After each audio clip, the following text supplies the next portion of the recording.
niggas ain't got no faith in your boy, dog. Y'all niggas ain't got no faith in your boy. What happened? Okay.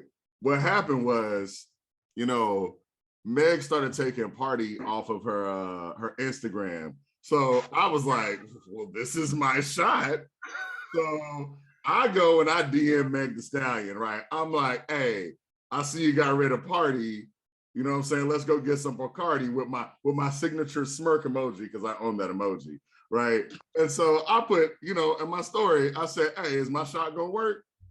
Overwhelmingly, people said no. I don't understand why y'all niggas ain't got no faith in your boy. It rhymed, okay? I got faith in you. I got faith in you. Plus, I mean, when the news came out that she was taking party offer stuff, I'm pretty sure you're the only guy that came up with the idea to immediately hop in her DMs. Yeah, the only so I'm one. pretty sure there's no competition. Like, Meg probably be looking at the, like, these aren't your friends part of the DMs. Like, she probably be scanning through just to see. I could not imagine what is in her these are not your friends DM portion. That's got to be a wild, wild place. That's got to be terrible. I feel bad for you know what else is wild? It's like all women got that same this is not your friend DM. You don't even have to be famous. Just wild. You're like, wow. I mean, famousness would increase it, but you could be a phlebotomist and bam, this is not your friend DMs. One of my friends, we was on Clubhouse and we're in this room and we're talking to people, and then she goes, hey, who sent me a dick pic? He goes, which one of y'all sent me a dick pic? Who thought that was a good idea? And then she sent me the text message and nigga goes, oh, my bad. You know what? When he said my bad, did y'all ask him, like, because I'd be wanting to know, like, what goes, like, an unsolicited dick pic is wild. Like, that's a strong, it's just a bold move that is somehow bold and desperate at the same time. It's the kamikaze move. I'm sure that it has worked once or twice, but the failure rate got to be high. Like, the failure rate got to be high. And this is not, notice I said unsolicited. Yeah. Unsolicited. Who would send an unsolicited dick pic? That seems like something that the niggas on the Fresher Fit podcast would do. Not knocking those gentlemen. You see they're in the news lately. Because you can knock them. You can knock them. Every time dudes get a mic and some podcasting equipment and then get up there and start saying, you know what I feel like women should do, I already know, like, you making it bad for the rest of us. We have a regular podcast. We mind our business and we just talk about hip hop. But I feel like it's like, oh, we got mics and we talk about stuff. They're like, these dudes about to ask about what should a woman do. Like, it's annoying. It's corny. And it'd be the same move over and over and over and over again. Shaking my damn head. They need to stay out of black women business, but according to them, they don't like black women, especially dark-skinned women, because they feel like they're black and ugly as ever. I stay used to down to my socks. I don't feel that way. I love the dark-skinned women. Ding, because I'm black, just like that. I'm shiny. Look how shiny I am. Look at me. Now, once again, oh no, it's them again. It's the boys from In My Humble Opinion. Yes, In My Humble Opinion podcast. I'm your host, Avery, like a very nice guy, also known as Avery, somebody's son, Douglas. You get it. You can find me at @A_VERII,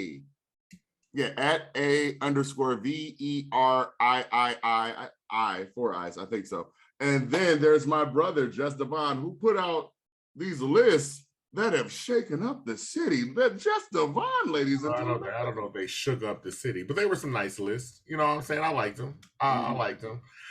Real quick, too, and I felt like I put on the list because y'all don't read my stuff. Like, y'all just read the headline and y'all go for the names. And I put in the paragraph, like, this list don't include everybody. I alluded to the fact that there's so much talent out here. If you're one of those people that comments or sends me a DM, what about this person? I don't like you. I don't like you as a person, like legitimately. Like it was my list. I made it. I put it on there. Some of the people y'all name, I also like too. They just didn't make the list this time. Like, you know what I mean? And my list is not the end all be all list. We can always discuss lists. I would like it for people to put out their own list because that's how I be finding new music. Some of the music and the artists I found was literally people like, yo, I like that person. I'll be like, oh, I never heard that person. I'll go listen.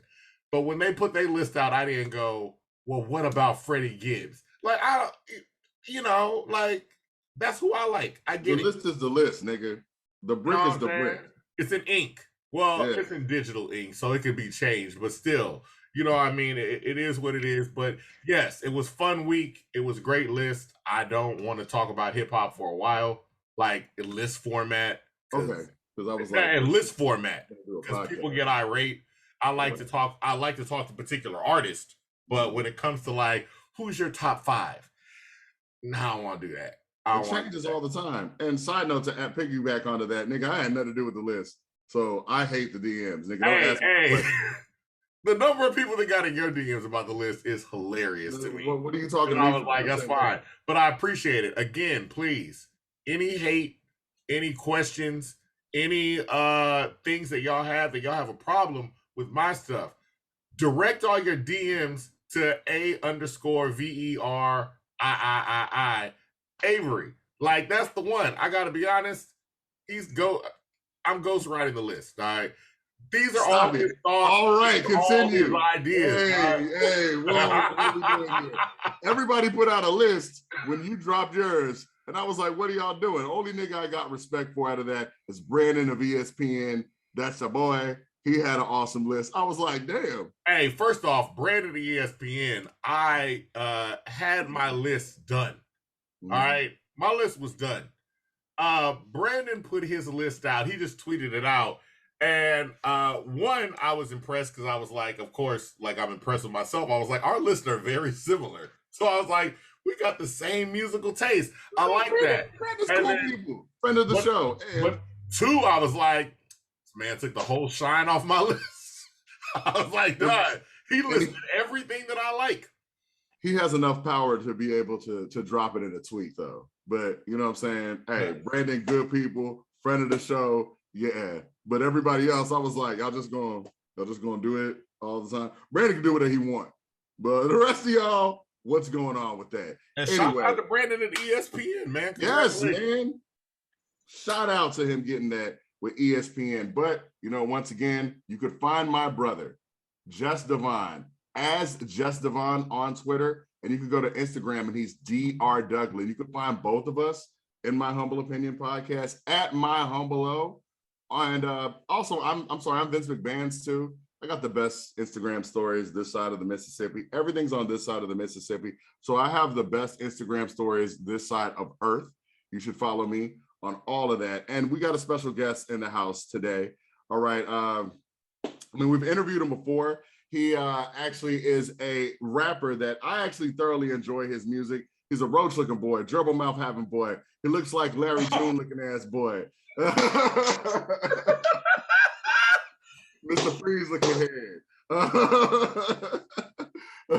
A Sasquatch having ass body ass boy. Okay.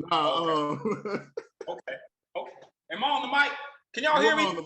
You are. Hey, say, oh thumbprint built body ass boy. You was built like the letter B, uppercase ass boy. Wow. How you look like you still smoke Black and Miles? How your lips got liver spots, nigga? You look like my guts and ashes when I crumble herb, nigga. Wow. How your body built like a stem? You built like a dumpling on chopsticks, nigga. Something better, ladies and gentlemen. Something better. Something better. Something better in this bitch. I'm here again. Hi, guys. How's it going? I'm blessed to be here, man. I got no complaints, man. Life is good. How are you holding up? The last time we saw you was the last time I saw you was my birthday. I don't remember too much about it, but I saw you. It's funny, you know what I'm saying? I celebrate my birthday the way I normally do with fun and eventually pancakes. Pancakes will immediately take care of any sober things you need to take care of. I'm telling you, go to IHOP, get the Harvest Grain and Nut pancakes. You'll be good. You'll be good. Do that before you go to sleep. Do that before you go to sleep. And you got to do it before you start having feelings that, because my brother told me this a long time ago, and it's always rang true. If you're ever under any level of intoxication and you feel like you're about to throw up, you are going to throw up. It's not a matter of if, it's a matter of when. So now it's up to you to go in and take control of the situation. So either you're going to do it now, or you're going like where you can control it, or it's going to surprise you later on. And I don't like surprises. So I always stop myself before I get to that level.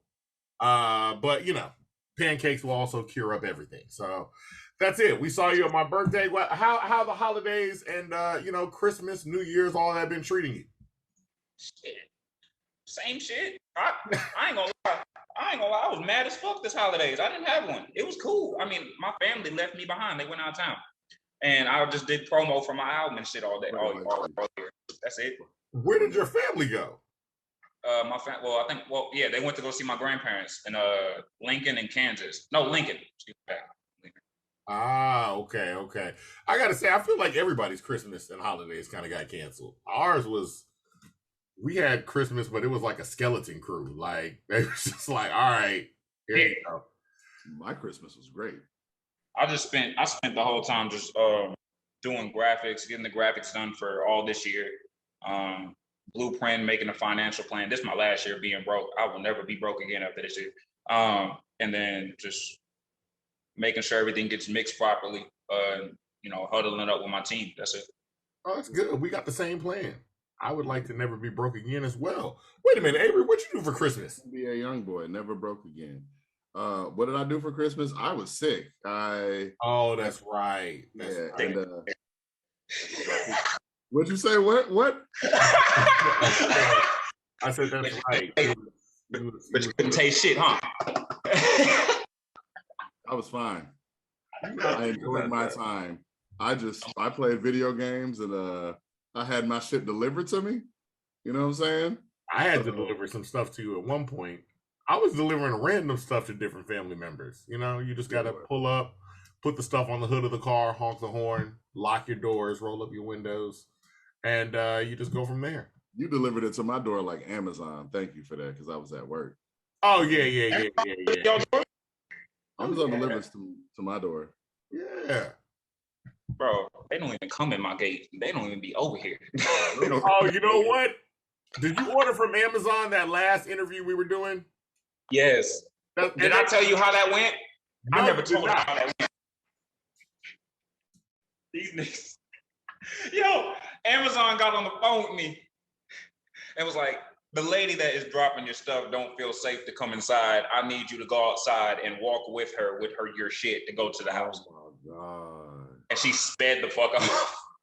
She left the shit on the curb. So Amazon is wild to me in that it definitely depends on your driver, because it's the same experience I have over here. Like I can tell when it's a black driver because the stuff, like I hear the knock at my door and then I open my door and my stuff just there. But if it's not a black driver, it's a lot of phone calls. It's a lot of like, I can't really tell. I'm like, I gave you the number. I gave you very clear instructions. I told you exactly how to get everywhere. Like, it's not dangerous. It's just black people. Like, that's all it is. It's just a bunch of black people. Most of them are old. So relax. Yeah, public service announcement to others. Old buildings and black people does not mean it's a hood. You just think that. Yeah. Old buildings and black people. That's why when niggas be like, man, Mo City's a hood. No, it's not. It's a suburb. Oh, that's all it is. They may not be brand new. They were built in the 80s. The 80s was, well, to me, it was yesterday. But according to this bitch nigga, I'm an old nigga. So, anyway. I'm gonna start calling you. I'm gonna start calling you Avery Hershire the Third. That's what I'm gonna start calling you. Okay. We are old. I was born in 1980, so 84. I'm born 95. Fuck. 95, dog. A year later, Pac died. Like, that's wild. Yo. I was like, God, y'all didn't feel the effects of Tupac? They was like, well, I was born, and then the next year he died. And then, when I was 5, niggas wasn't listening to it like that.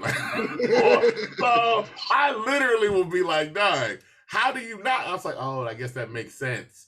Because I don't listen to Grandmaster Flash that hard either. I watched Grandmaster Flash's documentary, the show that it's a good documentary. Don't make you want to listen to other music though. But it's no. It'll make you appreciate hip hop. It'll make you appreciate as far back as I go, LL Cool J's first album, and it's kind of jarring. I'm like, nigga, where's one instrument? This is just drums. This is just you, Rick Rubin, and drums. Did it have snow bells? There was a bell in there, wasn't it? There has to be some definitely bells. Definitely. There's always a bell. Rick Rubin is not that good of a producer, but Okay, well, I mean, look, this is because of Dirt Off Your Shoulders, ain't it? No, that has nothing to do with it. Rick Rubin, Rick Rubin, just no. It's Rick Rubin is a one-trick pony. Like he makes. I'm trying to be just like Rick Rubin. He makes. He makes the Beastie Boys songs over and over, like the Jay-Z song. Like that's just a Beastie Boys song. Like I'm gonna sample some rock, and I'm gonna do a loop, and that's it. And I'm like, all right, nigga, cool. That's what happens when you're not afraid of black people. You can. I have a theory about white people in black industries, and most of the time their story boils down to all the white guys was afraid of black people and I wasn't. So like that's it. And I'm like, if you grab me anybody, I don't care if they're a rapper, a producer, Jimmy Iovine. I mean, I don't know who they are, not to call out Jimmy Iovine by name, but I am. And this is not to say you're not a great manager or whatever, but it was literally like people called you up like, there's a large black man in a red suit and he wants to have a meeting. And I'm scared of him. And Jimmy's like, I'll talk to him. And Jimmy talks to him and is like, yeah. He just wants to start a business. So he's just big. That's all it is. He's just big, tall, and got a beard. That's all. Literally all it is. So I am trying to. That's definitely not all it was, but fair enough. Was there more stuff? Was there more stuff? Absolutely. Absolutely. But also, like, was anything gonna happen to you? Like, that probably not. Probably the not. Man came for a business venture. Yeah. Suge wasn't an idiot. Like from all the shows I watch, if it's one thing black gangsters don't like to do, it's mess with white people. Because white people bring attention. Like, they're like, oh. Yes. You could kill the whole block. But one white woman goes down and they're like, yo. It's a problem now. You see the shit in LA? You seen this shit in LA recently? What? Where they talk about like everyone in LA is like, don't come visit over here. Like you will get robbed. Yeah. No one's gonna. Oh yeah. But I was sitting here like, I live on the Southwest, and I understand that LA is just fucked up right now. Shit don't really change until white people get affected. Yes. But it's been grimy. Niggas die every day. They keep finding bodies where I stay at. So I would imagine how it is over there. Yeah. Look at the heights. Way back in 1995 when you were born. Like this has been a problem. Yeah. So it's not a problem until white people money get affected, which is why I just wish we would just take our money and put it somewhere else, but that's fine. And then number two is not a problem until white people start dying of high power. That's it. That's really what happens. It's like insidious because you never understand. There's all our family, like my grandparents and stuff, they all live in 5th Ward, right? 5th Ward, 3rd Ward area. Like, the trains out in 5th Ward are disrespectful. Like, they stop on the track, they block the street, and they can block the street from anywhere from minutes to hours. And you just got to work your way around it. The train that's on, I know exactly what you're talking about. What I'm talking about. Until they started building 3-story condos over there. I heard, and I'm talking about, this was just a fact of life. Like, since I was born, I just know yo, like over there in their grandma's house, sometimes the train just stop and chill, like for no reason. You gotta go to Fiesta. I talked to my You turn over to Fiesta, and then you'd be like, "I'm gonna come right back," and then the train be like, no, I gotta take up the freeway. But when I talk to my uncles and stuff, they're like, "Yo, my uncles and aunts, they're like, it's always been like this. We've made complaints, we've got with church groups and all that other kind of stuff, but nobody listens." Dog, one white person gets inconvenienced over there, and they had like news articles about it. Like, can you believe the trains are stopping? I'm like, dog. What are you doing so much? I'm 41. It's been at least 41 years. At least, because this is a problem that was happening before I was born, of trains just stopping, blocking traffic. But they basically been like, y'all will work it. Y'all will get around it. Y'all be fine. That shit crazy. The same shit over in Edo, more like around Harrisburg and Lockwood and shit. Like, like, love that area. But driving, like, I'm having, like, when I used to go to Juice Easy, because my mentor over there, they just shut their shop down, but he's online now, so go buy some juice. It's good for you. Wait. I'm sorry, they shut the shop down? Yeah, it's gone. Like, he shut him down. He's online right now. Oh, okay. So he's all online. So, but the juice is fucking amazing. I did an ad campaign. I shot it. We're gonna have to talk afterwards because we want to interview them as well. Juice Easy, Juicy Legs, him and his wife. Yes, absolutely. Yeah. Facts. They're dope. I met them years ago, and they've been a positive influence on me. I appreciate them so much. They taught me a lot of business game too. Yeah, but their shop too was right by them trains. On the train, right? Yeah. So this happened. I had to do 3 different maneuvers in midday. Yeah. I went up. You know how you can ride up Emancipation and bust that right? Yes. Across from the BBVA. That was blocked off. I was like, oh shit. Okay, so I'm gonna go up, you know, through past the BBVA and go through Harrisburg and bust up right on like the backside of Polk or some shit like that, or Russ, and try to come around that way. Nope, can't do that shit either. Like the trains just stop and no one gives a fuck. And then also on, what is it? I think it's Cullen.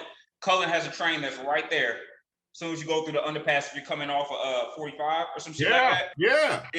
But that shit will sit there for hours. And you can't move. Like, no matter what. Just park. And I'm like, how you park a train? You know we block. And don't get in. There are some parts of Houston where it's like you could get blocked in by one train and then back up to go the other way, and another train come and you just stuck. Like, I'm like, oh, okay, I'm just on the street stuck. I just put my car in park and just sit and wait. Exactly. And the bad part about that area, it's surrounded by trains. Yes. And I've been locked in. I've had to be somewhere before. This was like last year. I've had to be somewhere before, and I'm on Harrisburg over there. I was shooting some photos for myself.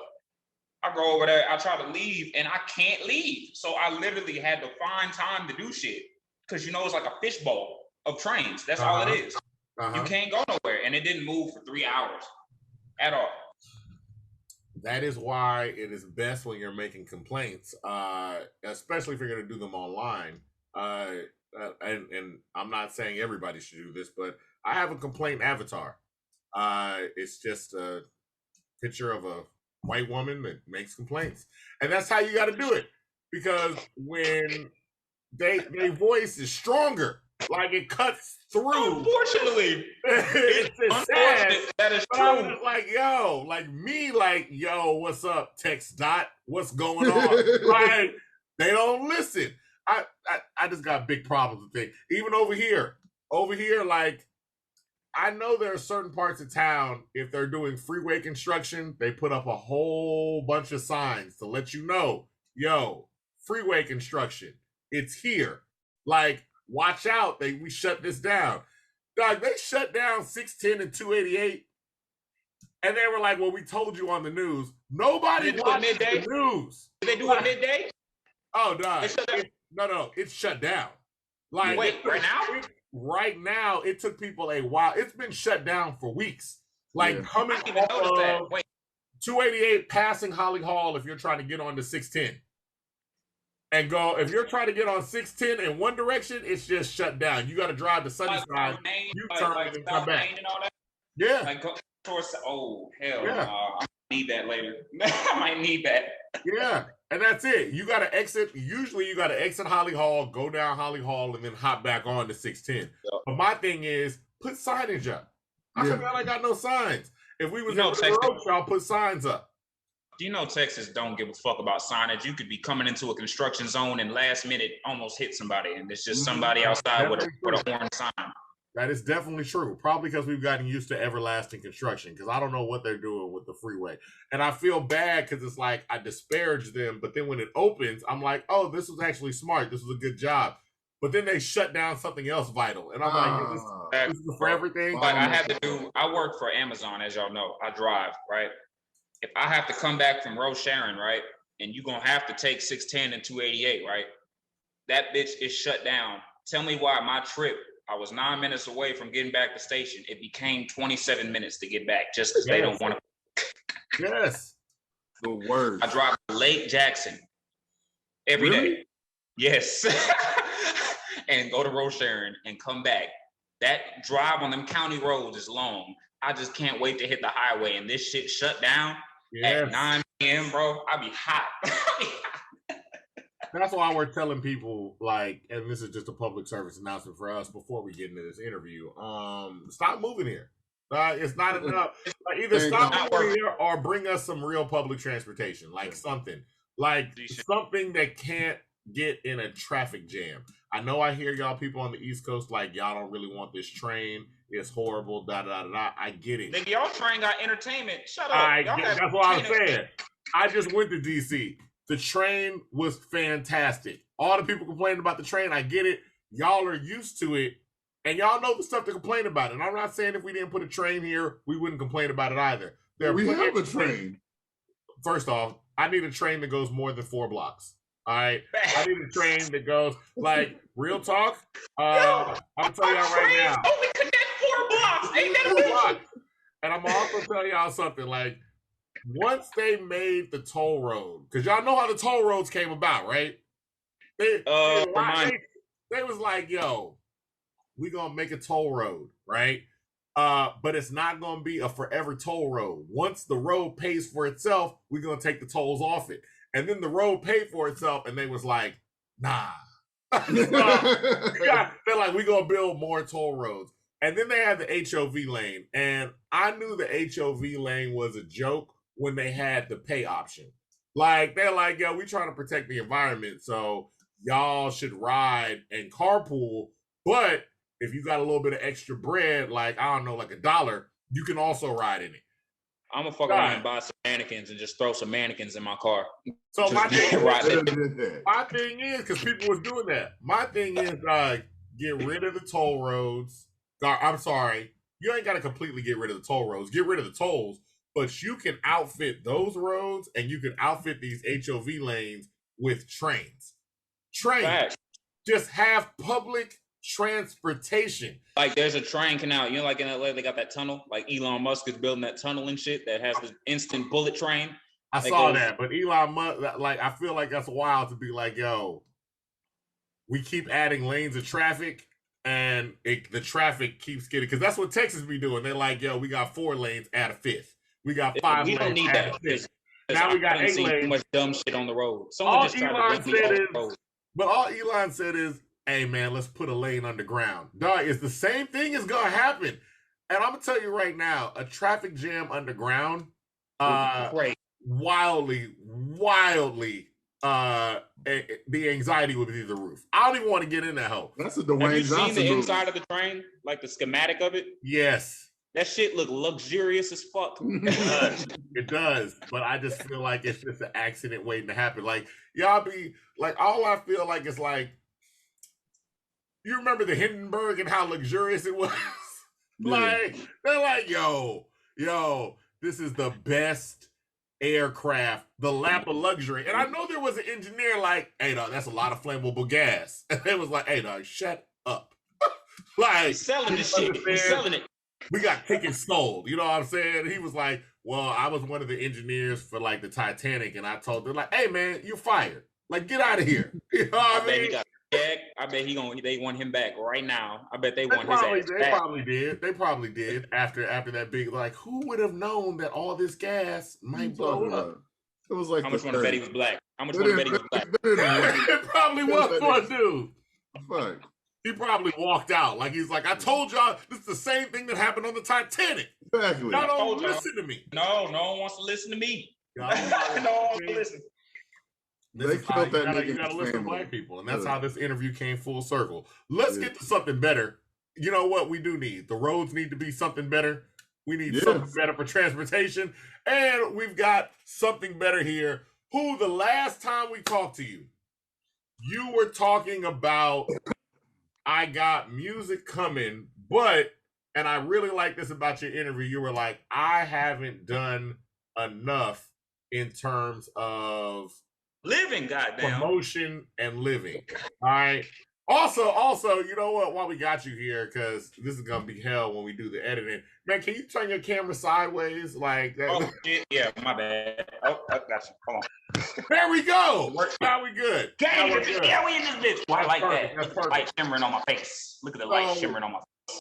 Tell us about the music that you got coming up, and further go back into that explanation as to what you're planning on doing for this year. Yeah, I want niggas' heads. I got something for every fucking quarter, and I'm the best MC in Houston right now, and I'll smack anybody who steps up. I'm done playing niggas. Okay. Off top. I'm a show niggas. I literally, niggas been hitting me with the, oh yeah, man, you just the bar nigga. Okay, so I wrote songs.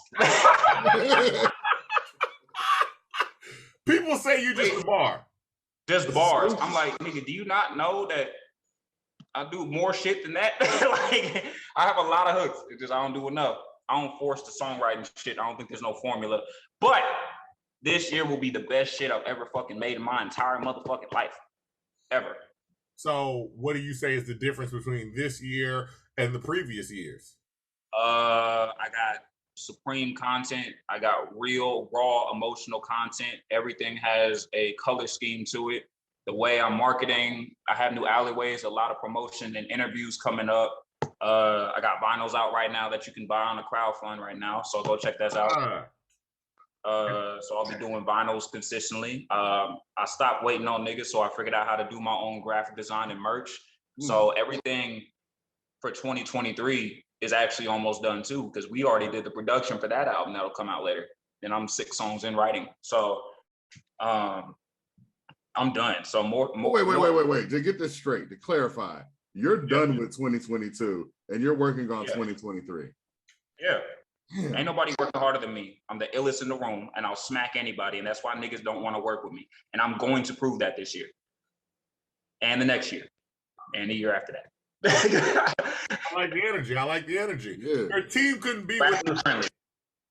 couldn't be with us today, but tell us about your team, because I always like to reiterate the importance of having a team of people around you. Oh, what? Shout out DJ The Mixtures, mixing out of Lab 45 and Wire Road. She is the fucking GOAT. She did all my projects. She is one of the most professional engineers I've ever worked with in my entire life. Not only that, she builds you as an artist and holds you accountable.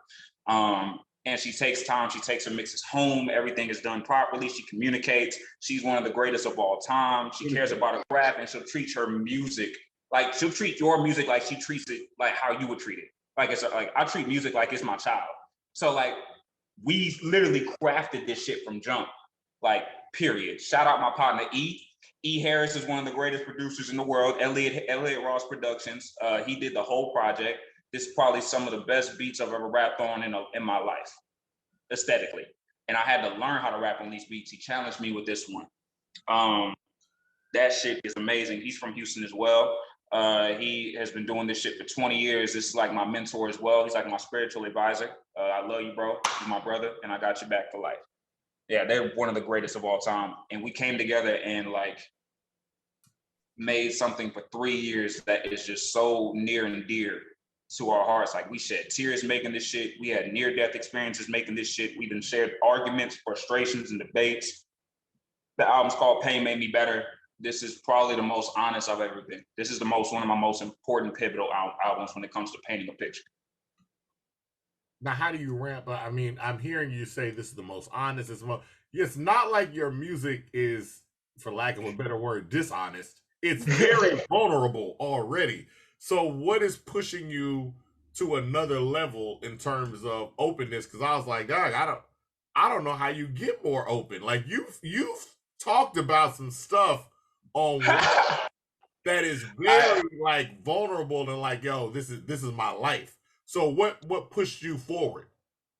My emotions.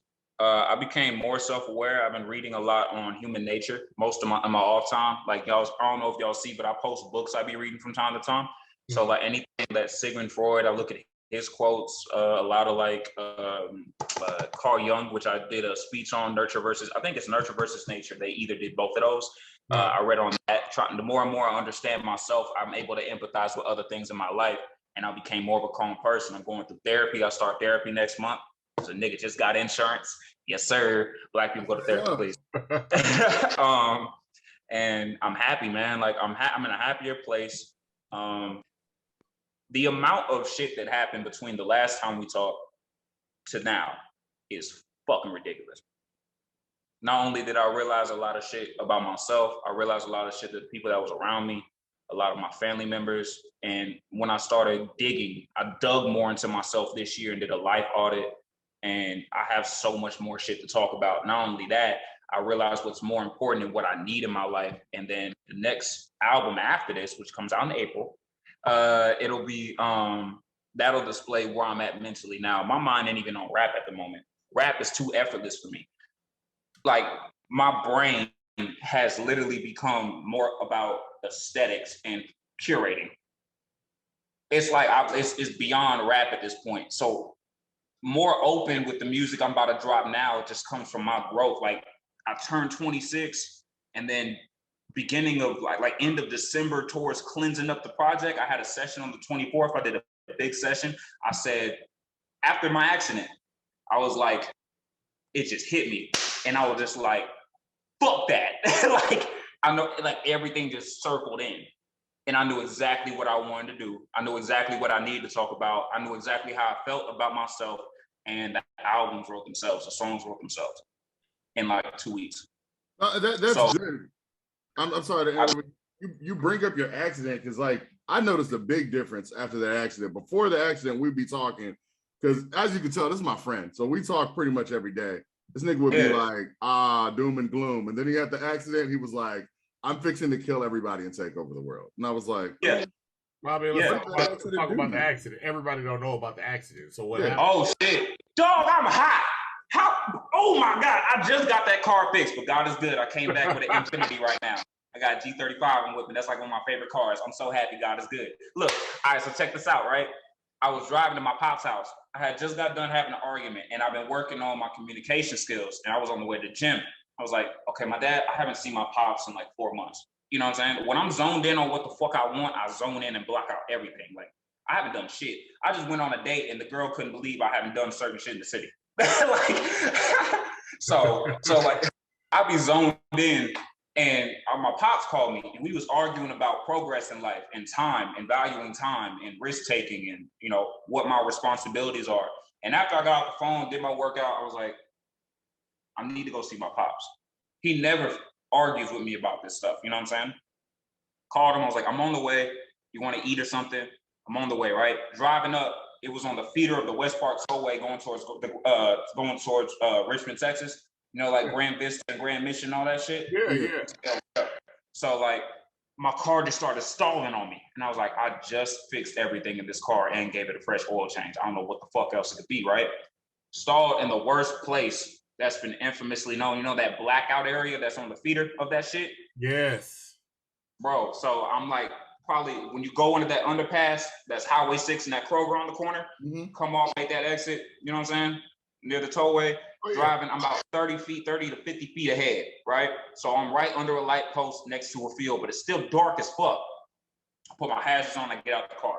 Call my pops, he's giving me a jump and shit. He pulls up, jumps me, and flash forward 30 minutes later, if it was 6 seconds later, me and my dad would have died that day, right? Because he was in front of the car. As soon as he steps outside the car, he's like, try pushing the ignition again, right? Because I got a push start, so I had to turn the car on, turn it back off. I said, try pushing it again. Push the shit. As soon as that I push it, this man destroys me. Like I'm stationary. He hit me so hard that I moved forwards and I hit my seat and the seat broke. Oh, wow. And the car caved on itself. I don't know. I sent Avery a photo, but the car caved on itself and it pushed, and my dad's car, it pushed my car 15 feet forwards and pushed my dad's, because he has an SUV, I had an Altima, pushed his on top of mine and threw it out the way. Oh, wow. Not a scratch on me, just some superficial lacerations and some abrasions and swelling. And I extricated myself out the car. I removed myself out the car and I was still in like protection mode. When I'm in danger, if there's someone around me that I care about, I still am a protector by nature.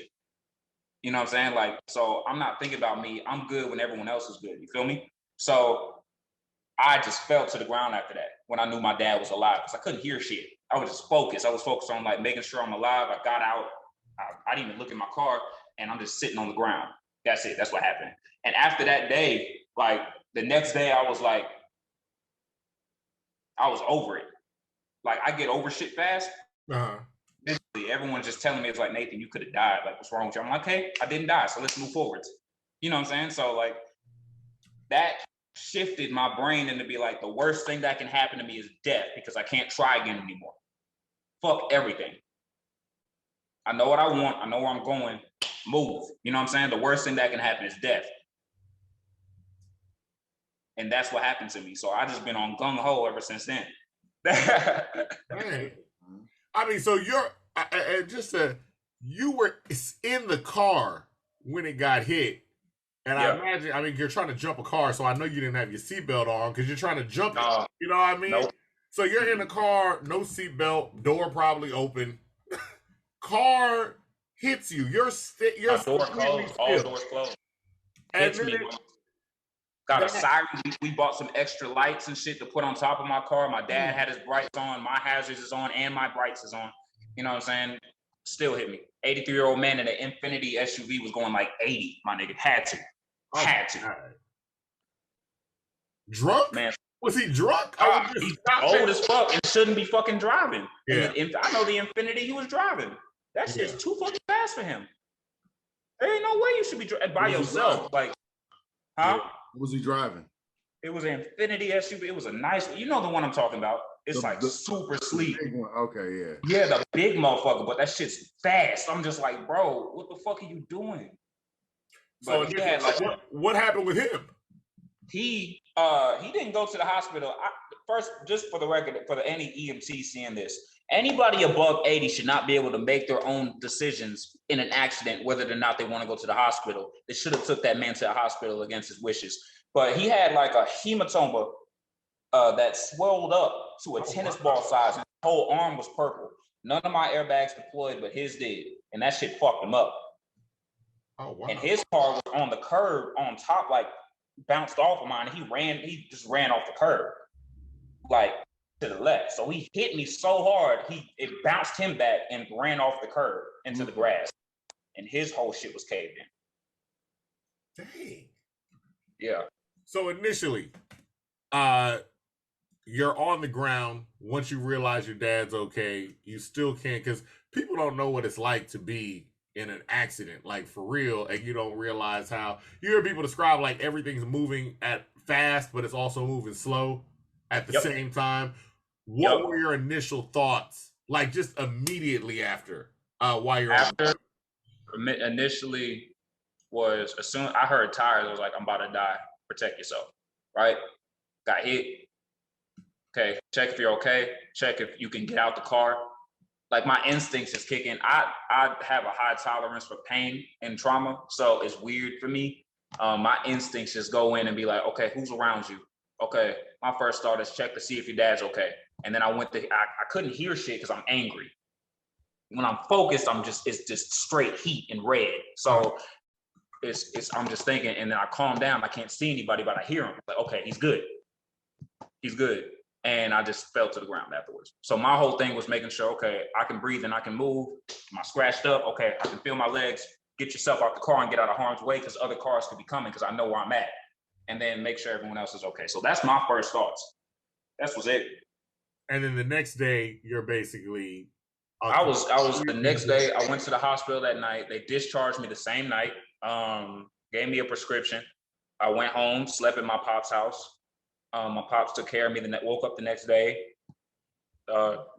did some push-ups, did some regular shit, and went downstairs and kicked it at my pop's house. That's it.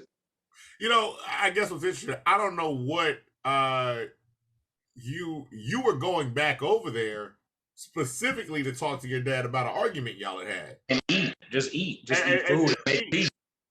Yeah. So what was y'all's conversation after that? Did y'all solve what was happening with the argument? Did y'all, like, what was the reckoning that came from? We didn't even, I was obsessed with making sure my time and getting to where I needed to be as a man first.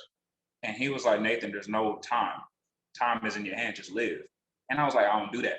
I like being calculated. And he's like, bro, you're gonna stress yourself out. And then the conversation afterwards was, that didn't even matter. I was just happy to see my pops. We didn't talk. Like, my pops is probably mentally scarred up from it, because he watched me die in his head. You know what I'm saying? Yeah. I've never heard him scream like that in my life, ever. I had to. It was an adjustment to being around him. It showed me, one, how close I didn't know me and my pops really were spiritually, because my pops raised me before anybody else. Mm-hmm. I just got close with my moms in my life. Like, we've been off and on, but my pops is the most consistent person in the world. Wow. I love him to death, even though he can be a dick sometimes. I love him. I love him, Dad. Like all good dads. Love him to death. Right. And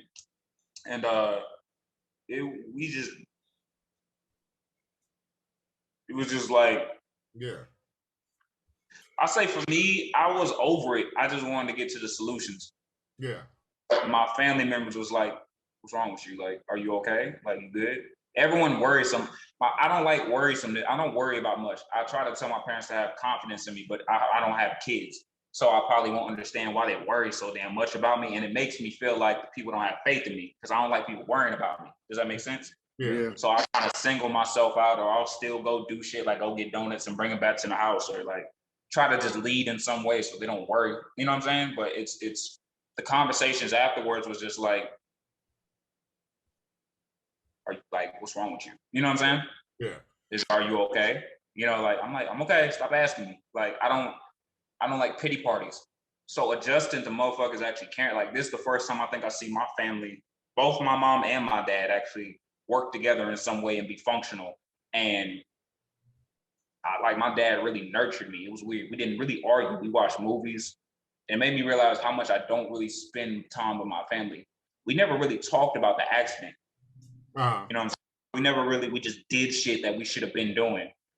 I be so zoned in at work, I hustle. I don't like working, and he just worked 2 times as hard. You know what I'm saying? Yeah. And it put a lot of shit in perspective that I didn't really think about in the right way. I'm always concerned. I'm always considerate of it, but it just changed everything. It changed the dynamic of how me and my family interact, I guess. And I mean, it's interesting because you said y'all's argument was about time. We look at time different. Yeah. Yeah. Because see, I feel like from your perspective, where you're like, no, I got to be calculating, and then you're in an accident that could have taken all your time away. And then it took a lot of time. And then you talk about your dad, you know, the idea of being worried about you, but seeing that happen to you, and also seeing you come out of that and immediately be worried about him and take care of him. Maybe that showed him that it's like, yo, he's good. Like, he gonna take care of himself. And it showed you about that aspect of time. Like, we just don't have it all. We ain't got all of it. So, you know. Yeah. I had to start from square one. Like, I was about to lose my apartment. It was a bunch of shit going on. Like, that shit really fucked up my bread. But then I thought about it, I was like, why am I more concerned about my hustles and my bread and my stability more than my life? And that shit fucked me up for myself. Because I don't like quitting. Like I said, in my head, it's like the worst thing that can happen to me is death. I need to get my shit together. So go, right? I guess, like, I didn't value my life enough. You know? And I valued it. I didn't value, nigga, like, just relax. You know what I'm saying? Like, shit like that. Like, you don't have to go as hard as you do all the time. You don't have to consistently think about music and how to do better. You don't have to improve every fucking, you know what I'm saying? Like, you can, but it shouldn't be, progress shouldn't be everything. You know what I'm saying? Sounds like you valued your life overall. You just weren't enjoying it. You know what I'm saying? You weren't taking time to sniff the roses. Yeah. We get to a point where you gotta decide. It's always a balance between like, are you working to live? Are you living to work? And it was both. People get it was both. And my dad told me that years ago. That's funny you say that. He's like, you don't live to work, you work to live. And I just naturally am a hard worker. So I get, like I said, I get focused. I just realized I spent the last, like I started rapping at 18. I'm 26 now. I spent the last 6 to 7 years dedicating my time to something, and I got no experiences. Like I'm missing basic shit. That's a big thing. I mean, you started the story talking about how you dated a girl who was surprised that you did not do certain shit in the city. And you're like no one thinks I'm from here. When I'm zoned, I don't even watch TV. Like I haven't even furnished my house yet. You know what I'm saying? Like I moved here to get my shit together. Like right now I'm in a better spot financially. Like I purposely will put myself in worse situations to knowing I can come out of them. Cause I just, like I said, it's just, I want what I want. I'm going to do whatever it takes to get it. But the downfall of that is I'm 26 and I have less liability on my hands. And I looked up and I'm like, what did I really accomplish besides a bunch of fucking albums? Rap is effort. It don't even challenge me no more. Like I literally, only time I get enjoyment out of rap right now is when I'm working around people that are iller than me, i.e. Carter or Mike Garza or, you know, Roster Bell or my team.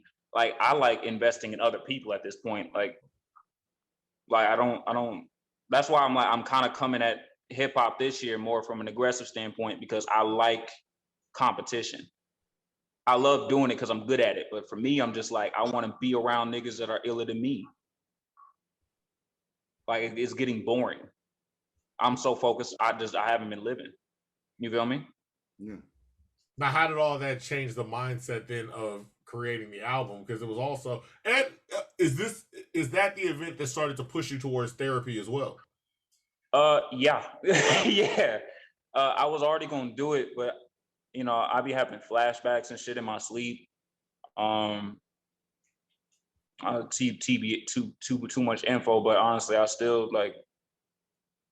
I talked to Avery about it. I still have dreams where I'm seeing me fighting my ex in my sleep.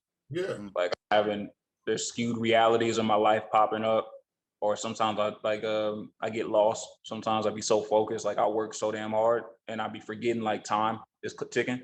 So, you know, not only for my own communicational benefit, I got a cognitive therapist, and I purposely chose a Black woman who's older than me.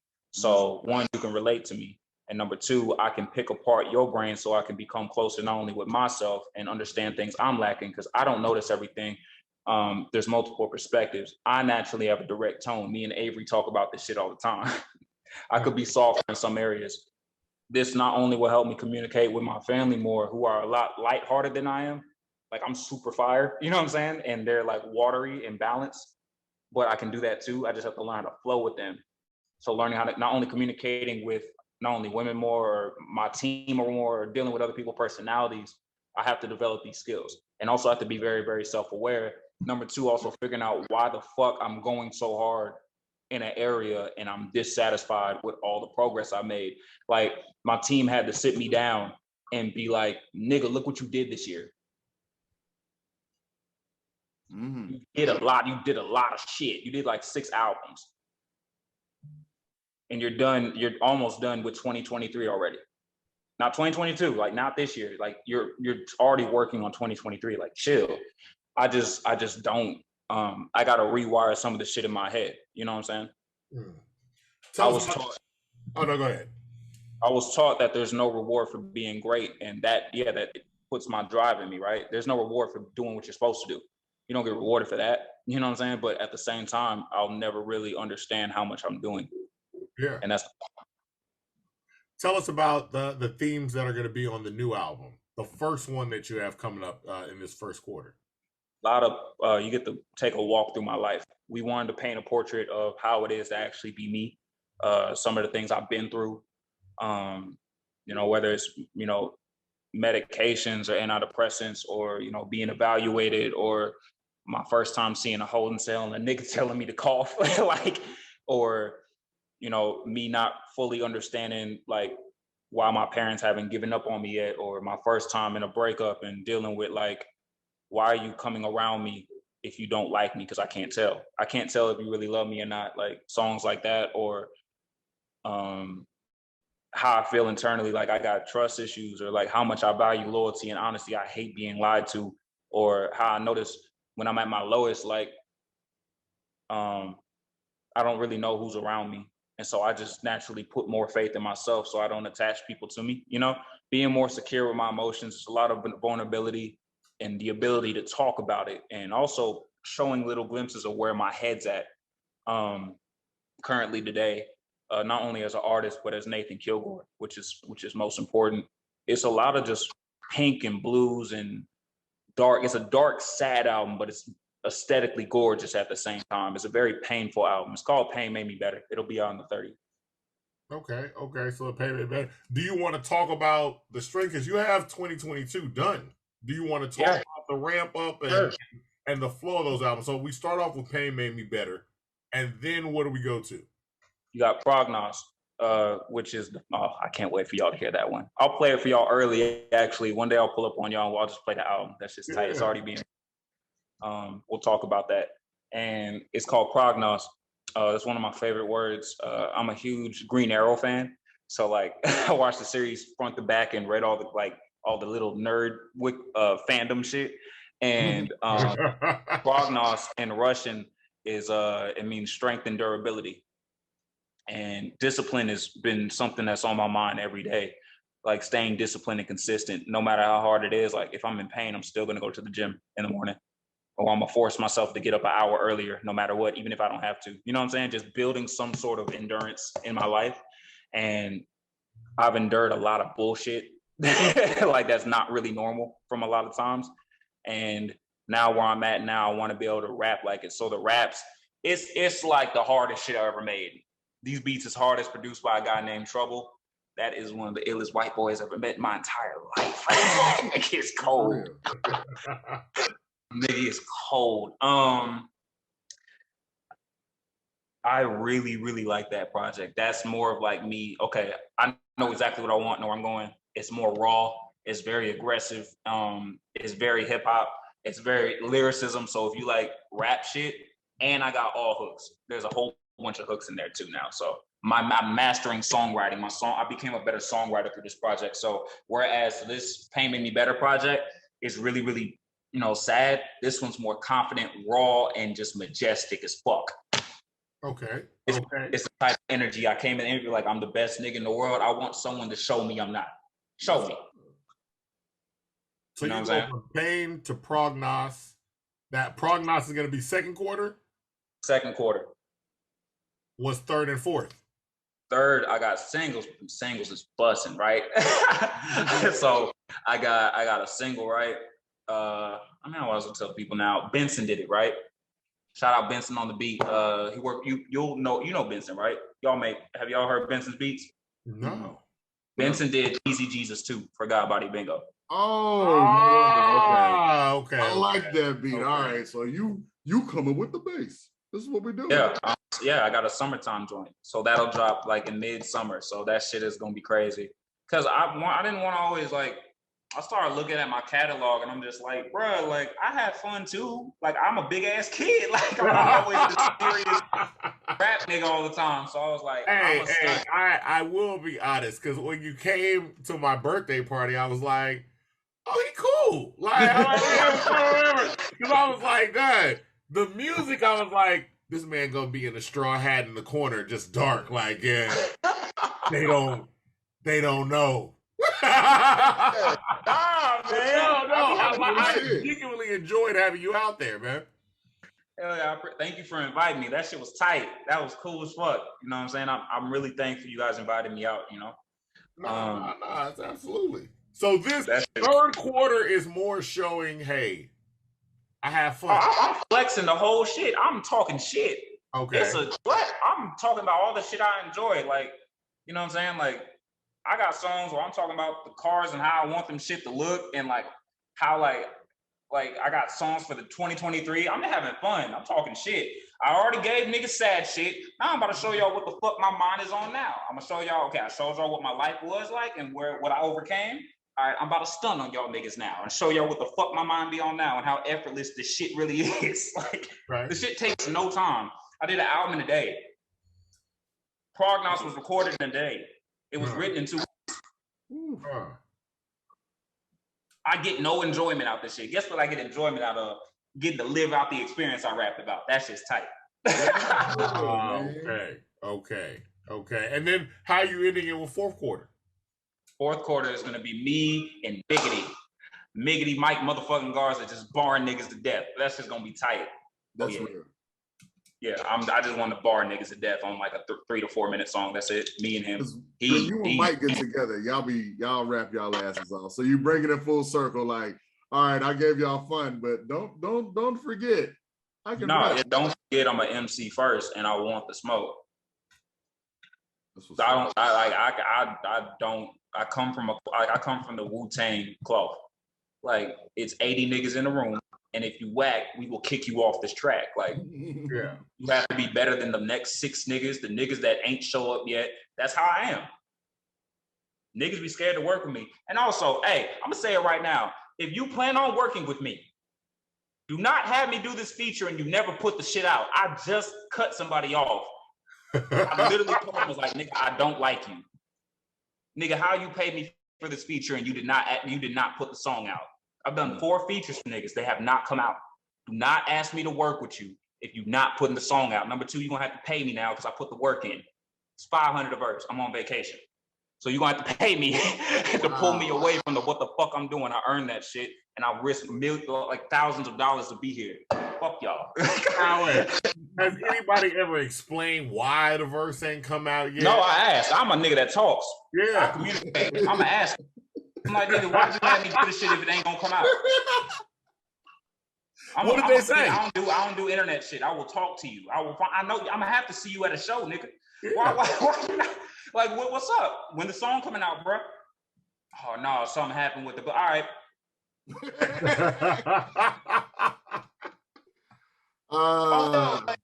You gotta be. Niggas will love to work on my shit. Niggas will love to be on my project, but do not want me on theirs. I mean, I've asked questions. I'm not just gonna say it's my ego. You know what I'm saying? Like, I'm a better artist than what I was, but I was never a whack nigga. So with that being understood, like, I don't give out trash verses. So I'm just like, why'd you ask me to do the shit if you aren't gonna put it out? Because now you just disrespecting me. Especially if I did the shit for the free. Because I actually fuck with you. Yeah. So I'm not doing shit for free no more. And I asked niggas, I'm like, bro, what's the reason? Like, what's up? And it's not even like I'm angry about it, but when you lie about it and you say it's gonna come out, that shit pissed me off. So fuck you industry niggas. I'm on the type of time I'm on this year is like, you have to make it worth my time. If I don't like you, I don't fucking like you. And if you're not out rapping me, I don't want to out rap with you. That's like a common theme though. You would hear like Busta Rhymes. I remember Busta Rhymes and Black Thought. I don't know if they were having a conversation or it was just 2 separate interviews, but they basically said the same thing. Like, people ask me all the time to be on their album, and I come and I do it, and I'm like, "Oh, that was good," and then I never hear it. And they fuck with the verse and shit. Niggas will promote it. Never hear it. Yeah, exactly. He's like, never. And I think Busta Rhymes thing. I think it was Black Thought thing where he's like, I could have just saved that verse for me. Like, you know what I mean? Like, because he's like, now I'm like, oh, that was a cold line, but now I can't use it because I'm afraid one day you might put it out. But now I'm like, no, you was never gonna put it out. I could have used that. So yeah. Facts. Now you got a fucking like, I done gave out hard ass verses I can't use now because you don't want to put the shit out. Anybody that's worked on my shit has received publishing. I gotta actually do publishing tomorrow and listen to the mixes. I gotta put that shit in. You've either been paid or you get credited on the project. It comes the fuck out. I wouldn't ask you to do the shit if I didn't want you on the project. What's wrong with niggas, man? Niggas ignorant. I don't do shit for the internet. I don't give a fuck about these followers. I'm a real nigga. I like making in-person impacts, bro. I'm cut from a different cloth. I didn't get a fucking phone till I graduated, and I didn't get social media till 2020. Like 2018, maybe. Like, then I still wouldn't even promote myself as an artist. I talk to niggas. I go and find niggas. So I don't care about a lot of this shit. So niggas be thinking I'm being an asshole. It's like, no, I'm a grown ass man first, and you took time from me. Yeah. Let's not waste each other's time. If you want to work, let's work, and we'll talk business. If not, then move the fuck on. And I wish you the best. And it looks like in 2022, you have more of an emphasis on my time in general. Yeah. Because I care. I'm a nigga that give a fuck. I don't think it's, you know, the amount of bullshit I see about niggas not giving a fuck in my neighborhood all day. When I go to fucking shows, niggas just acting cool. I'm like, nigga, do you care or not? Do you care about what you do or not? You just doing the shit to say you fucking do shit. I care about the art. Every fucking project is gonna be better than the last one. If you don't treat the art the way I treat it, you're wasting time for the culture. I care about this culture. I care about this. This shit is embedded in me, and I know I'm spazzing right now, but the shit bothers me. I usually keep my composure, but it's too many motherfucking whack niggas rapping, bro. You don't even gotta be whack. You could be doing some other shit because someone else might like it. But if you care, I respect it. But if you just a nigga walking around using the shit for fucking clout, you a clown to me, bro. And I'm gonna treat you like one. And if you see me doing clown shit, treat me like a clown. Me and my team hold each other fucking accountable. We care. It's cool to care, niggas. It's cool to care about what the fuck you do. It don't make you a bitch. It don't make you lame. It doesn't make you a tryhard. It shows you give a fuck. So give a fuck about what the fuck you doing. Instead of wasting people's time, bro. That's absolutely true. That is wow. That was a big thing. Fucking cool. Yeah. You know how much I enjoy niggas fucking talking about what the fuck they love to do? Yeah. Or like, when I see females talk about what they passionate about when they painting on stage, like I go to shows not even to rap sometimes. It could be some poetry. They're talking about what they love doing. You can tell it just oozes out of them. That shit's dope. Yeah. That's longevity. That clout, it ain't it. When niggas just be around to be like, oh, this shit is cool, that gets annoying. I gotta admit, that's the worst part of this industry, because I'll be like, oh, I like your art. And then niggas be like, yeah, nigga, Gucci belt, I'm amazing. And I'm like, all right, I don't like I just like your music. If niggas don't care, why you here? Exactly. Yeah. Now there's a mix. Some people have the mix perfect. Big Cuss Beats, that nigga be decked out, but he gives a shit. You talk to him, he gives a huge shit about his shit. But let me name some niggas I know that give a shit. Let me name some niggas I know that give a shit. Mike Garza give a shit. Rasta Bell give a shit. Y'all give a shit. Cause y'all actually invest in the culture. Tasaya Iman, who I can't say that yet. I can't say that yet. That's gonna be tight. She just did some great shit. She has a bunch of shows. I met her at Flow and she can sing her fucking ass off. Shout out to Simon. Shout out Empress Ari who give a shit. Shout out Oblivious Jones who give a shit. Me and B-Bow don't really talk like that no more, but I love him to death and I appreciate everything he fucking showed me. He give a shit about the shit he do. God Body Bingo give a shit about what the fuck he do. Carter give a shit about what the fuck he do. DJ The Mix give a shit about what the fuck he do. Ride Lava the motherfucking GOAT. I will not go another day without giving this nigga his flowers, and he helped me out when I needed him fucking most. I love you, bro. Eric Hendricks give a shit about what the fuck he do. Niggas give a shit. If you don't give a shit, fuck off. It's that simple, because you wasting the culture. Our words hold weight. Words hold weight, bro. I'm very mindful of the shit that come out my mouth. It permeates. This shit's gonna last forever. You see what I'm saying? Yeah. If you don't give a shit, what are you here for? Perfect. If you don't give a shit, what the fuck are you here for, man? And we give a shit. And we want to thank you for giving a shit about us and showing up and doing this podcast. Thank you so much. I went on a tangent. I'm sorry, y'all. Do y'all have any more questions? I know y'all got some questions. No. First off, you thought that was a perfect ending. Yeah. What are we talking about? No. Because we like the passion. We like people that actually care about the craft. And again, it's a big thing. More shit off. I'm sorry. I got a couple more. C-Red give a shit. This is a great. She's a great female lyricist. C-Red give a shit. Hey, stop right there. Because we got to C-Red, and I've tried to put it in the articles and things like that. Dog, C-Red is incredible. You know what I mean? And it like incredible. And so, and I didn't even know C-Red like that. I heard her on Tony Dark's album. Yep. And then I was like, let me go back and find some more stuff from her. And I'm like, Doug, she is incredible. You want to talk about MCing, bro?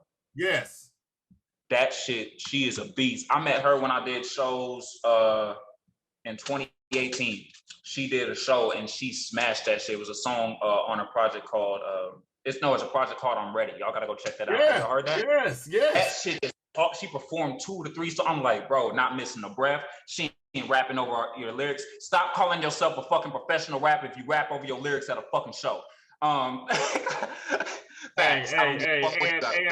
just to pause that right there too, like you do yourself a disservice. Like it looks like, I'm telling you, the energy is completely different because we was just at a showcase and it was like everybody was doing it, and the songs that were coming before on the showcase were definitely more popular. But then one girl got up and did her song without a track backing, like man, she was rapping. And it immediately grabs the crowd because I was like, yeah, because she don't look like she's doing karaoke.